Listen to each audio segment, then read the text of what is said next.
On the listening post tonight, you've been able to listen to some excerpts from Walk a War in My Shoes by Murray Ernest Hall. Now, Murray, thank you first for reading from your own work. It makes it much more vivid for those of us that are listening to know that it is the author talking, but more importantly, it's not the author talking at all. It's somebody from 100 years ago. It's amazing.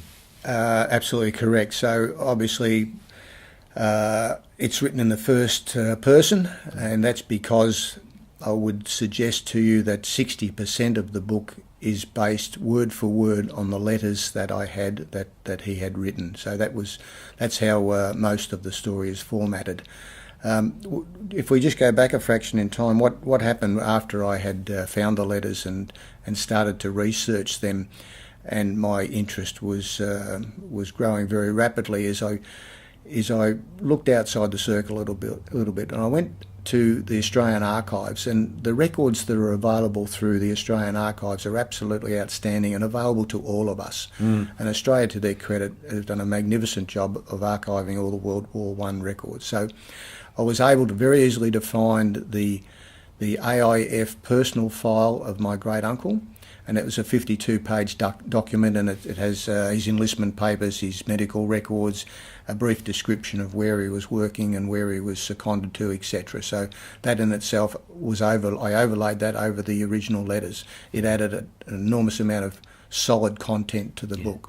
And substantiating observations as well, I would suggest. Absolutely. It gave him... It gave him more purpose there that I knew roughly where he was at what time and things like that. When I dug a bit deeper, I was so fortunate to come across the day-to-day intelligence reports from the battalion that he was working with. So when he would write back, because of the censorship issues involved, that he was very restricted in what he could say and what he was actually doing, but he'd drop a few hints. Now, obviously, at the top of the letter was the date, so I had a date. But then he might say, we got hit very hard the other night and we lost a few men, or something like that, but without detail. But because I had this day-to-day intelligence reports, and they're spectacular documents, they're still in there, handwritten obviously, and I could then go back and find the date of his letter, go back a couple of days, and sure enough, I could find detailed information on what had happened that night. Accurate where they were working, the coordinates of where they were. I could put his feet on the ground and within a metre of where he was standing.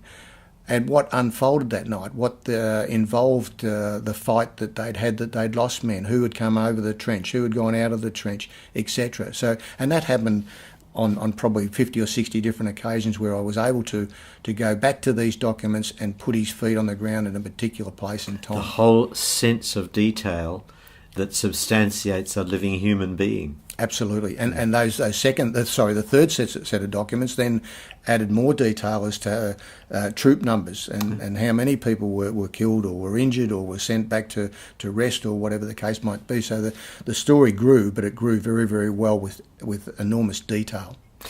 Now, you've got photographs within the context of the book as well. So were they your own personal records, or did you have to gain some from elsewhere? No, spread amongst the letters when I found them were quite a few photographs as well that he had taken. They had the opportunity on a couple of occasions to go back behind the lines when they were resting. They go to a small village, and a lot of these little villages had photographic studios set up. Yes, and they might have been in a farmer's shed. And if you ever see one of these photographs, and they're quite common. It looks like they're sitting in some great hall or some great theatre or whatever, but it's only a backdrop tarp that's been painted, and it gives the impression they put a nice chair in the front there, and it looks like they're in somewhere grand. It's like when you go to these fairs and things, and you're given costumes to wear, and they pull down a blind behind you of a grand mansion. Yes, I understand. Exactly right, and so there was quite a few of those photographs, some by himself and some with his mates. On most occasions, I was able to find out who those mates were. On some, I wasn't quite so lucky. But yes, we got photographs to support what was happening. Okay, well, let's talk about some bread and butter things, Mr. Author. Now, the Walk a War in My Shoes by Murray Ernest Hall is available, yes? Absolutely. And so how, if I'm sitting at home listening to this, how would I go about trying to get a copy? The easiest way is to jump on the internet and just type in Walk a War in My Shoes and it will jump straight out at you. It's available online through many different avenues. Or you could contact bookreality.com.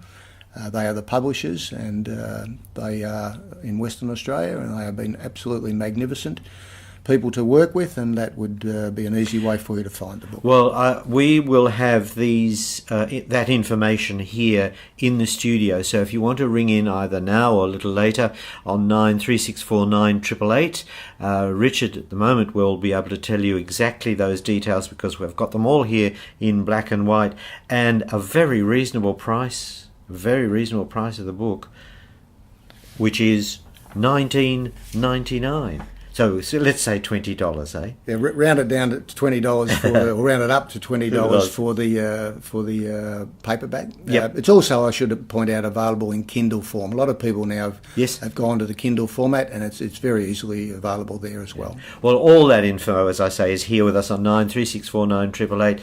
Now, is this the first book of many from you? Oh, you're not the first person to ask me that, Tony, but I really don't think so. This one grew. It wasn't an ambition that I really harboured for years that I must sit down and write a book. Yeah. The story grew on me because of the who it was and my connection to it. If you're asking me now if there's a follow-up book, I would have to say that if I sat down at the computer and said to myself, what's the next 5 years project, I would suggest to you that there isn't one. Well, we'll see. We'll see if we prove you a liar in the long term. But in any case, I suggest that the book you've written, Walk a War in My Shoes, is not only, well, it is the story of your great uncle, but it is a story that has an image and a line of thought that's common to many, many families, surely. Absolutely, and there's so many people have come forward to me that have that connect. I think it's the era that you and I live in. It's you talk 100 years ago, but that's not all that long ago. And most of us walking around now can remember our grandparents, and some of us might be lucky enough to remember their parents. That puts us right back in that 100-year era. So it's not all that long ago. We are still connected, and a lot of people now are feeling it.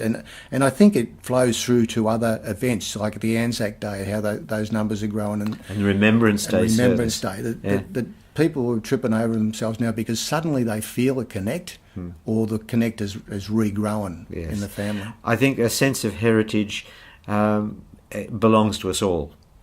Absolutely. And can I just add that that the book's not a war story in that it doesn't get bogged down with the political rationale of how the war started or where the generals were or things like that. It's a story of one man telling his journey in a matter-of-fact format with a fair bit of heart attached to it.